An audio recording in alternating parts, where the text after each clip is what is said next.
जानती। क्या आपने कभी गंभीरता से सोचा है कि बेटी के घर का अन्न ग्रहण करने से माता पिता को ऐसे 3 बड़े पापों का भागी क्यों बनना पड़ता है, जिनका दंड उन्हें अपने जीवन में ही दुख, अपमान और अशांति के रूप में भुगतना पड़ता है? क्या यही कारण नहीं है कि अनेक माता पिता बुढ़ापे में रोग, कष्ट और संतानों से दूरी होने का दुख झेलते हैं? अब जो विषय में आपके समक्ष रखने जा रहा हूं वह केवल एक कथा नहीं बल्कि जीवन की वो सच्चाई है जिसका प्रभाव सुनने मात्र से नहीं बल्कि समझने और मानने से घर परिवार की दिशा बदल देता है। तो आप लोग मन को शांत रखिए, श्रद्धा को जागृत कीजिए और इस पावन कथा को अंत तक ध्यानपूर्वक सुनिए। गांव था धर्मपुर, मिट्टी के घर, आंगन में तुलसी चौरा और दरवाजे पर बंधी हुई गाय। उस गांव में एक सीधा साधा ब्राह्मण रहता था, पंडित हरिदत्त। वे बहुत बड़े विद्वान नहीं थे पर मन के बड़े शुद्ध थे। उनकी पत्नी थी धर्मवती। धर्मवती का स्वभाव ऐसा था कि रोटी बनाते समय भी रोटी पर हाथ रखने से पहले मन ही मन भगवान का नाम लेती। उनके घर में जो भी आता उसे खाली हाथ नहीं जाने देती, पर साथ ही मर्यादा का पालन भी उतना ही कठोर था। हरिदत्त और धर्मवती की एक ही संतान थी, बेटी। नाम था गौरी। गौरी बचपन से ही बहुत समझदार, मां के साथ चूल्हे पर बैठकर दाल में नमक कम ज्यादा करना सीख गई थी और पिता के साथ बैठकर रामायण की चौपाइयां भी सुन लिया करती थी। पर समय अपनी गति से चलता है। गौरी जवान हुई और उसके विवाह का समय आया। गांव में ही एक संपन्न परिवार था, सेठ रघुनाथ का। उनके बेटे का नाम था माधव। बाहर से सब ठीक, कपड़ा अच्छा, घर बड़ा, बोलचाल मीठी, रिश्ता तय हुआ, विवाह हुआ और गौरी विदा होकर अपने ससुराल चली गई। विदाई के दिन धर्मवती ने बेटी के माथे पर हाथ रखकर बस इतना कहा, बिटिया, ससुराल में सुख हो तो भी अहंकार मत करना, दुख हो तो भी घर की चौखट को दोष मत देना। और एक बात, अपने पिता का मान रखना पर अपने पिता को कभी अपनी रसोई का क्षणी मत बनाना। गौरी ने मां की बात सुनी पर उसका अर्थ पूरी तरह नहीं समझ पाई। उसे लगा मां बस परंपरा की बात कर रही है। समय बीता, गौरी का गृहस्थ चलने लगा। पर सेठ का घर बड़ा था और बड़े घरों में दिल कई बार छोटा हो जाता है।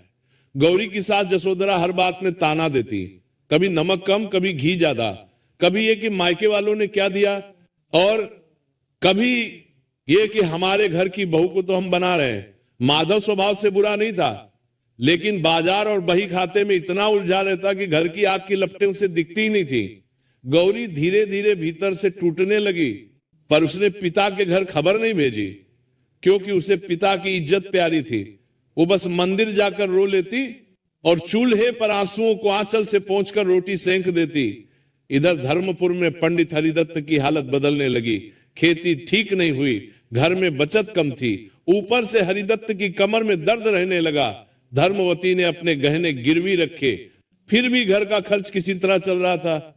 मां बाप के चेहरे पर चिंता थी पर वो चिंता भी बेटी तक नहीं पहुंचने देते थे। एक दिन गांव में कथा प्रवचन हुआ। वहां एक महात्मा है, उन्होंने बड़ी सरल भाषा में कहा, जब बेटी विदा होती है तो वो सिर्फ देह से नहीं जाती, घर की रसोई की लक्ष्मी भी साथ लेकर जाती है। बेटी के घर का अन्न उसके पति के घर का अन्न है, उसमें बेटी का अधिकार तो है पर मां बाप का अधिकार नहीं। मां बाप अगर उस अन्न को स्वीकार करते हैं तो कई बार वो अन्न नहीं, बेटी का संकोच खाते हैं। ये बात सुनकर धर्मवती का मन कांप गया।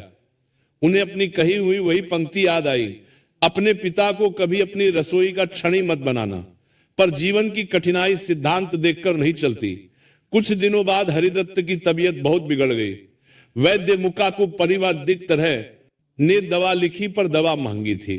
धर्मवती के पास पैसे नहीं थे। उन्होंने बहुत हिम्मत करके गौरी को संदेश भिजवाया, बिटिया पिता बीमार हैं, अगर हो सके तो 2 दिन आ जा। गौरी ये सुनते ही घबरा गई। वो भागकर मायके आना चाहती थी पर ससुराल में अनुमति लेना पड़ता। उसने सास से कहा, अम्मा बाबूजी की तबीयत खराब है, मैं 2 दिन के लिए जाना चाहती हूं। जसोदरा ने तुरंत कहा, हमें क्या रखा है तुम्हारे मायके में, हर बार वही, जाओ तो ठीक लेकिन ध्यान रहे हमारे घर के काम में कमी नहीं होनी चाहिए। माधव ने भी कहा जा आओ पर जल्दी लौट आना। गौरी मायके पहुंची। पिता को देखकर उसकी आंखें भर आईं। हरिदत्त लेटे थे, चेहरा पीला। धर्मवती ने बेटी को देखते ही अपने आंचल से आंसू छिपा लिए। गांव के लोग भी आए, पर कोई खुलकर मदद नहीं करता, क्योंकि गरीब के लिए मदद करने का साहस भी कम लोगों में होता है।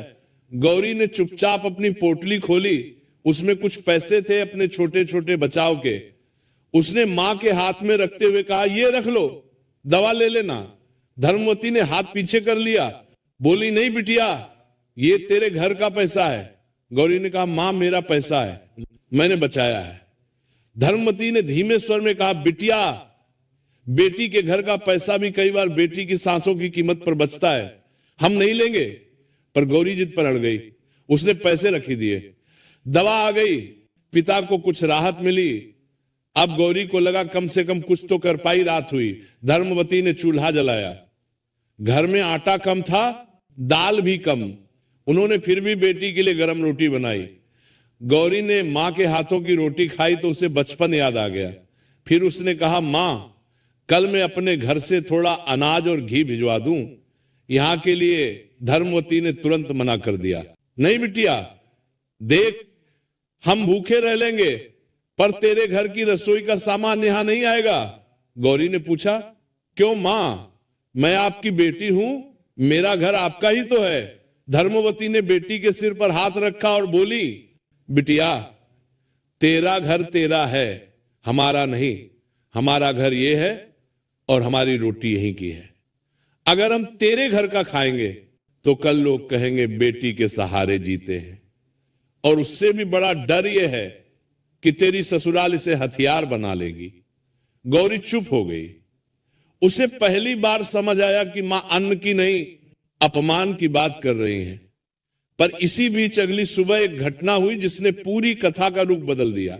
गांव के एक आदमी ने, जो सेठ रघुनाथ की दुकान पर आता जाता था, जसोधरा से जाकर कह दिया, बहू कल मायके गई है, वहां तो उनके घर में दाने तक नहीं। लगता है अब आपकी बहू अपने मां बाप को भी पालने लगी है। बस इतना सुनते ही जसोधरा के मन में जहर उतर गया। उसने माधव से कहा, देखा, मैंने पहले ही कहा था, ये लड़की मायके को खींचेगी। आज पैसे भेजेगी, कल अनाज भेजेगी, परसों कहेगी मां बाप को यहां रख लो। माधव ने कहा, अम्मा, वो तो पिता बीमार है। जसोधरा ने ताना मारा, तो क्या हमारी रसोई चलती दुकान है? जब चाहो दवा, जब चाहो खर्चा। और सुनो, कल से अगर उसके मां बाप हमारे घर आकर खाना खाने लगे तो मैं इस घर में चूल्हा नहीं जलाऊंगी।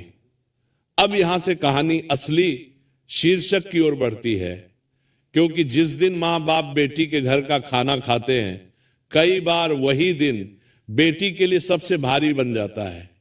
गौरी अभी मायके में थी और उसे यह सब पता नहीं था। उधर हरिदत्त की हालत थोड़ी सुधरी तो उन्होंने बेटी से कहा, बिटिया, अब तू लौट जा, तेरे घर की मर्यादा तेरे हाथ में है, हम पर चिंता मत कर। गौरी बोली, बाबूजी आप ठीक हो जाए फिर जाऊंगी। हरिदत्त ने बहुत धीमे पर कठोर स्वर में कहा, नहीं बेटी, पिता की बीमारी बड़ी नहीं होती, बेटी की बदनामी बड़ी होती है। और ठीक उसी समय दरवाजे पर किसी के आने की आहट हुई। धर्मवती ने पर्दा हटाकर देखा, गांव का वही आदमी खड़ा था जो सेठ के यहां आता जाता था। उसके हाथ में मिठाई का डिब्बा था और चेहरे पर बनावटी मुस्कान। उसने कहा, अरे धर्मवती जी, सुना है दामाद जी का घर बड़ा संपन्न है। आजकल तो लोग बेटी के घर का खाकर भी सुखी रहते हैं, बस किस्मत चाहिए। धर्मवती का चेहरा सफेद पड़ गया। गौरी ने यह बात सुनी तो उसका कलेजा कांप गया। वह समझ गई कि बात फैल चुकी है, और अगर बात फैल गई तो ससुराल में ताने बढ़ेंगे और उसके पति पर भी दबाव आएगा। हरिदत्त ने धीरे से धर्मवती की ओर देखा, मानो कह रहा हूं देख लिया, जिस डर की बात तू कर रही थी वो डर आ गया। गौरी ने उसी क्षण निश्चय कर लिया, आज से वो अपने मां बाप को किसी भी अपमान की परछाई से दूर रखेगी, चाहे उसे खुद कितनी भी आग पर चलना पड़े। अगली सुबह वो मायके के आंगन में तुलसी के आगे दीप रखकर बोली, मां बाबूजी आशीर्वाद दीजिए। आपका कर्तव्य मेरा धर्म है, पर आपका मान मेरे लिए प्राण से बढ़कर है। मैं आज ही लौट रही हूं, पर जाते जाते एक वचन देती हूं, आप मेरे घर का अन्न कभी नहीं खाएंगे और मैं आपको कभी उस स्थिति में आने भी नहीं दूंगी। धर्मवती की आंखें भर आईं, पर उन्होंने सिर हिलाकर कहा, यही हमारी बेटी है, जाओ अपनी मर्यादा बचाओ। गौरी ससुराल पहुंची तो घर में ठंडा ठंडा ताना हवा की तरह चल रहा था। जसोधरा ने दरवाजे पर ही कहा, बहू सुना है आजकल मायके का खर्च यहीं से चल रहा है। गौरी ने शांत स्वर में उत्तर दिया, अम्मा आज से कोई खर्च किसी से नहीं चलेगा। और एक निवेदन है, मेरे माता पिता आपके भी बड़े हैं, उनके विषय में कोई भी बात घर की लक्ष्मी को अशुद्ध करती है। माधव असहज खड़ा था। गौरी ने उसी के सामने अपनी चूड़ियों के 2 सेट उतार कर थाली में रख दिए और बोली, ये मेरे अपने श्रम की नहीं, आपके घर की दी हुई है। अगर कभी मेरे मायके को दवा, वस्त्र या सहारा चाहिए होगा, मैं अपने श्रम से दूंगी, सिलाई करूंगी, पढ़ाऊंगी, पर आपके घर की रसोई को उस काम में नहीं लगने दूंगी।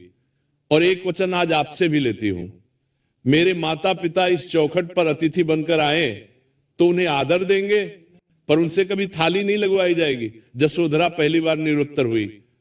माधव ने धीमे से कहा, मैं तुम्हारे साथ हूं गौरी, मैं भी अपने पुरुषार्थ से उनकी सहायता करूंगा, पर बिना किसी को ताना दिए, बिना दिखावे के।